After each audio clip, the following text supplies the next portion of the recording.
दोस्तों, अभी तक आपने एक इच्छाधारी नाग नागिन के बारे में तो किस्से कहानियों में ही सुना होगा, परंतु आज की सच्ची घटना को देख आप भी रह जाएंगे हैरान।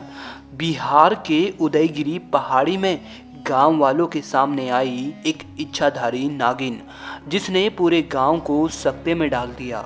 इस नागिन के इस तरह अचानक प्रकट होने के पीछे का जो रहस्य है, जान हर कोई रह जाएगा दंग। दरअसल यह घटना घटित हुई थी बिहार के एक छोटे से सेतिया गांव में, जो कि उदयगिरी पहाड़ी पर बसा हुआ था। इस गांव में जातिवाद का बोलबाला बहुत था। अपने से छोटी जाति के घर का पानी पीना भी पाप था। इस गांव में अपने पति रामू के साथ रहती थी सीमा। रामू छोटी जाति का था, इसलिए गांव वालों के घरों से इनका घर थोड़ी दूरी पर था। गांव से लगभग 2 किलोमीटर की दूरी पर पानी का कुआं था, परंतु रामू का परिवार इस कुएं को हाथ नहीं लगा सकता था। जब भी गांव की महिला पानी भरने आती, तो ही उनमें से कोई रामू के परिवार पर दया करके खुद एक बाल्टी पानी निकाल कर उन्हें दे देता, या फिर एक बाल्टी पानी के लिए भी रामू को पैसे देने पड़ते। रामू गांव वालों के सामान को ढोता या उनका कोई काम आदि कर अपने परिवार का खर्चा चलाता था। इस काम में उसकी पत्नी भी उसका हाथ बटाती थी। इसे नियति कहे या रामू के परिवार का दुर्भाग्य, एक दिन अचानक रामू की तबीयत बहुत ज़्यादा बिगड़ी। अपने गरीबी के कारण सीमा किसी डॉक्टर को भी नहीं बुला सकती। पुराने तरीकों से ही वह रामू का खुद इलाज कर रही थी। रामू की तबीयत इतनी खराब थी कि उसने खाना भी छोड़ दिया था। उसका गला बार बार सूखे जा रहा था, तो सीमा रामू को पानी देकर आराम पहुंचाती। परंतु ये क्या, शाम को ही घर का सारा पानी खत्म हो गया और सीमा कुएं में जा नहीं सकती थी, क्योंकि वह छोटी जाति की थी। और कुएं के पास आई गांव की औरतों से जब पानी सीमा ने मांगा, तो उन्होंने साफ इनकार कर दिया। उधर रामू की तबीयत अब और बिगड़ती जा रही थी।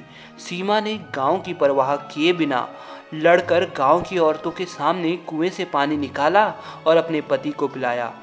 जब ये बात गांव में फैली और गांव के प्रधान को पता चली, तो उन्होंने कुएं के सामने तुरंत 4 आदमियों को लगा दिया, ताकि सीमा कुएं से पानी दोबारा ना ले सके और इस तरह कुएं को भी अपवित्र होने से बचाया जाएगा।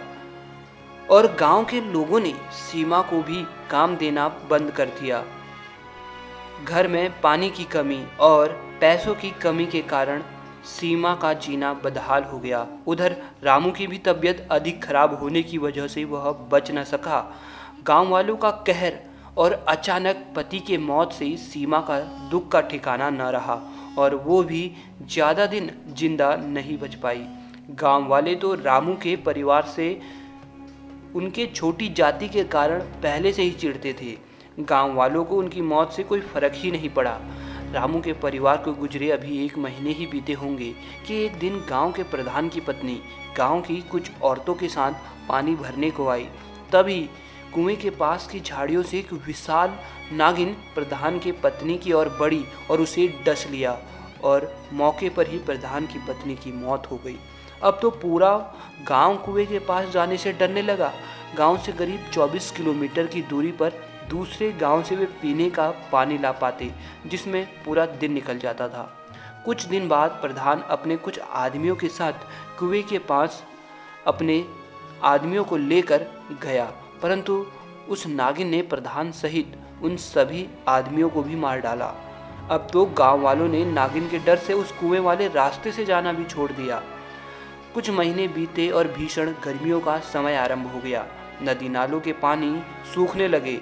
गर्मी में पानी की कम मात्रा के कारण अब दूसरे गांवों ने सेतिया गांव को पानी देने से मना कर दिया। पानी की कमी हो जाने के कारण अब एकमात्र सहारा गांव वालों का वो कुआं ही था, परंतु नागिन के डर से वे वहां जा नहीं पा रहे थे। तब गांव वालों ने मिलकर एक प्रसिद्ध सपेरे की सहायता ली और उस कुएं के पास उस सपेरे बाबा के साथ गए। कुएं के पास पहुंचते ही उन्हें वो नागिन दिखी, जिसे सपेरे बाबा ने अपने गरुड़ा मंत्र के जाप से पास आने से रोक दिया और पूछा कि आखिर क्यों नागिन गांव वालों को कुएं के पास आने से रोक रही है। तब उस नागिन ने बताया कि मैं सीमा हूँ तथा मेरी मौत के बाद मुझे ये नागिन रूप मिला। इन गांव वालों ने मेरे पति रामू और मुझे पानी के बिना तड़पा तड़पा के मारा था और इस कुएं को छूने नहीं देते थे। मैं उसी का बदला इनसे लेने आई हूँ। ये बात सुन सभी गांव वाले शर्मिंदा हुए। उन्हें अपनी गलती का एहसास हुआ। उन्होंने नागिन से रोककर माफ़ी मांगी और बताया कि कैसे उनके बच्चे अब पानी के लिए तड़प रहे हैं। नागिन का दिल अब गांव वालों के इस दुख को देख नहीं पाया और पसीज गया और उसने गांव वालों को उनकी गलती के लिए क्षमा कर दिया। सभी गांव वालों ने मिलकर उस नागिन की आत्मा की शांति के लिए यज्ञ किया तथा कुएं के पास उस नागिन का मंदिर भी बनाया। दोस्तों, जातिवाद जैसी कुरीतियां आज भी समाज में है। हम सभी को जातिवाद से उठकर मानवता का धर्म अपनाना चाहिए और सबकी मदद करनी चाहिए। क्या दोस्तों, आपके इधर भी ऐसे ही जातिवाद से संबंधित समस्याएं हैं? हमें कमेंट बॉक्स में जरूर बताना कि कौन सा रूढ़िवादी आडंबर आज भी आपके गांव में है।